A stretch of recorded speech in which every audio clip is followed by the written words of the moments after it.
নমস্কার, সবাই কেমন আছেন? আশা করি সবাই ভালো আছেন। ঘড়ির কাঁটায় হচ্ছে 1টা 15।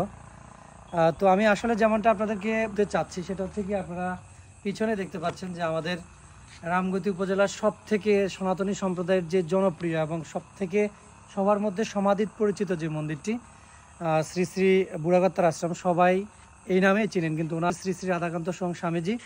তো যেমনটা আসলে বলতে চেয়েছি, এই যে 1টা 15 বেজে ঘড়ির কাঁটায় যে একটা প্রশান্তি আমরা অনুভব করছি, বা মন্দির যে আমাদের একটা আমাদের এলাকার যে মন্দির, আসলে যখনই আমাদের মন খারাপ থাকে বা মন ভালো থাকে, আমরা চেষ্টা করি আমাদের এই মন্দিরটাতে আসতে, এবং এই মন্দিরের যে একটা সৌন্দর্য, আসলে এই সৌন্দর্যটা দেখলেই আমার মনে হয় যে স্বর্গের যে একটা শান্তি, আপনি স্বর্গ আমরা সবাই জানি, আমাদের মৃত্যুর পরে কেউ স্বর্গে যাবে, কেউ নরকে যাবে, কিন্তু এই যে একটা প্রশান্তি পাবেন, এটা আসলে আপনি কোথাও খুঁজে পাবেন না। আপনি একবার আসেন, দেখেন, হৃদয় দিয়ে অনুভব করেন মন্দিরের যে একটা শুদ্ধতা, একটা হৃদয়ের যে একটা ভাব, হৃদয়ের যে একটা প্রশান্তি প্রবাহিত হবে, সেটি আপনি এখানে আসলে পাবেন।